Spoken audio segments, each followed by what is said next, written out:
Hi guys, and welcome back to the Cassie Projects. In today's video I'm going to take you on a journey from day 1 to day 15 of Inktober. Inktober, have you actually heard of it? Now, Jake Parker created Inktober in 2009 and it's a challenge that people can do throughout October to basically develop their skills. The things to remember with Inktober, it's making a drawing from ink. You post it, you hashtag it with Inktober. Some people don't do every single prompt every day. Some people just pick parts out, whereas I decided to go all in and do the full marathon, 1 to 31 of all the prompts. I really wanted to develop my ink and watercolour skills. I've used some black fine liners and used watercolour for each of the pictures. I just wanted to make these skills better, and I've actually fell in love with watercolour. So as you've seen, day 1 was fish. I've never really drawn animals before, so that was really difficult challenge for me, but I did alright, it's not too bad. Then the second day was wisp, so I thought what better than to do the wisp of autumn leaves flowing through the air, which I really enjoyed. I really liked adding the watercolour to this one especially. It just seemed quite whimsical and lovely. Day 3 was bulky. So I thought bulky items, you know those things that you can't get rid of in your dustbins and stuff, and you have to claim a bulky item and get someone to collect it. So I thought a sofa, you know, it's just outside a derelict kind of house and a bit muddy and a bit gross. And then day 4 was radio. Found this awesome picture on Google and I was like, yeah, I'm gonna copy that. Absolutely love it.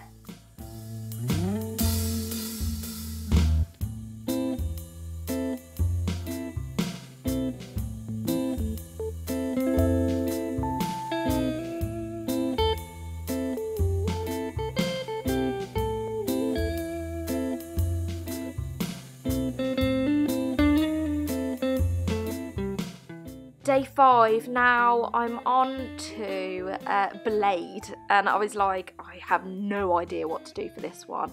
I was like, do I do a knife? And I just went through everything, and then I thought, oh, Sweeney Todd uses a blade, you know, what better person to represent Blade?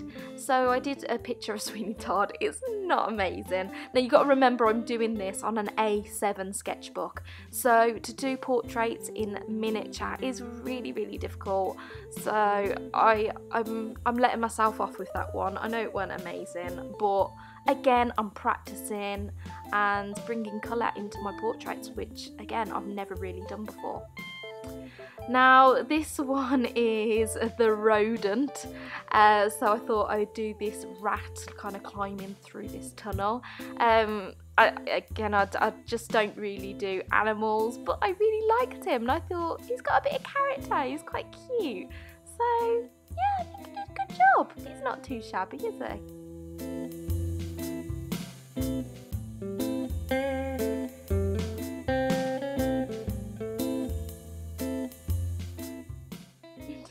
Moving on, we've got day 7.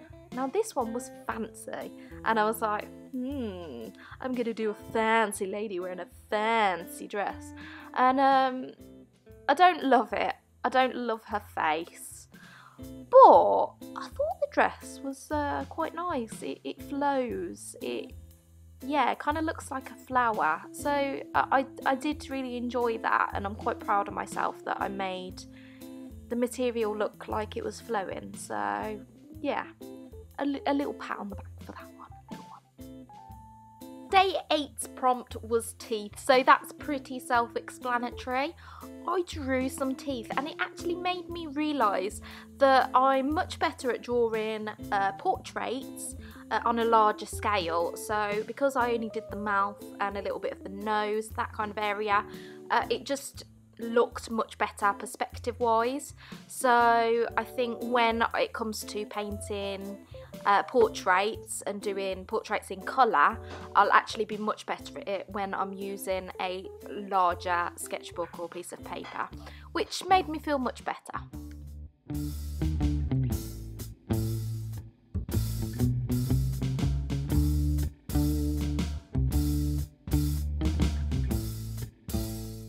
Okay, on to day 9. The prompt was throw, and at first I thought of, you know, a person throwing a ball or something, but then I really didn't want to do that. So then I looked around and noticed a throw on my sofa, and I was like, yes, that's what I want to draw.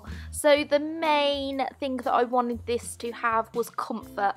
I wanted the throw to look, I don't know, comfy and have movement, and I feel like that came across. And this one's actually my favourite painting out of pretty much all of them, I think. I really, really like it. So yeah.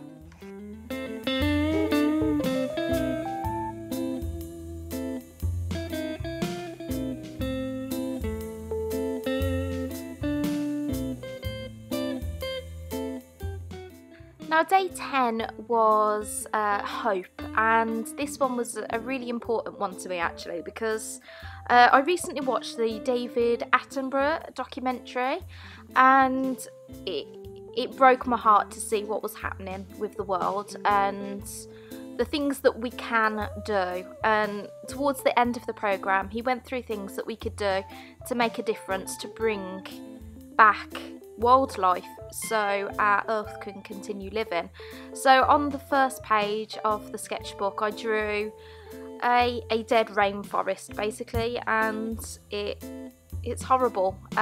You know, I've done it quite well, but it's horrible to look at. And then on the other side I've done a beautiful thriving rainforest, and that is my hope, that one day we can re-wild the world and make things better.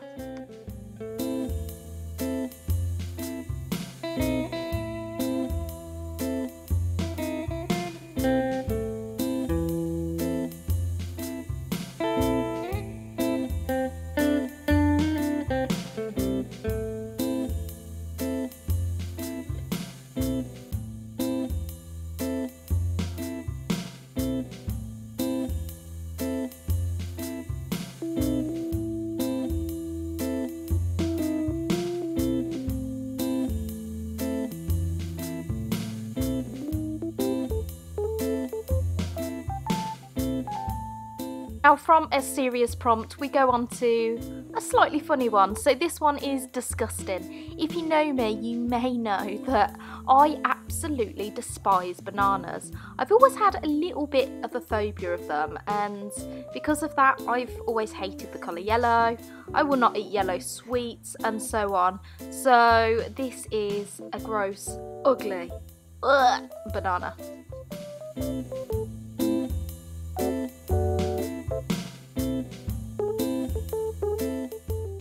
Day 12. So this one was slippery.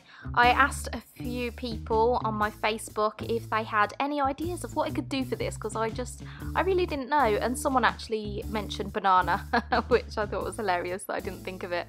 So yeah, I could have done banana for this one as well, but I really didn't want to look at another one for an hour or so. So I decided to do ice. One of my friends suggested this and I was like, that is absolutely brilliant, slippery ice. So I did some ice cubes, and this was the hardest one out of all the paintings I've done. It's so hard to make ice look like ice, and it looks a bit more abstract, but I kind of like it. I think it worked really well. Moving on to day 13. The prompt for this one was June. Now, I could have done a picture of my daughter, because her middle name is actually June, but I thought that would be really, really, really hard to do in an A7 sketchbook. And I'm actually drawing a picture of my kids at the minute, but a much bigger size. So I thought I would just do an actual sand dune, and it turned out really well. And to be honest, it was nice to have a bit more of a simple picture to do.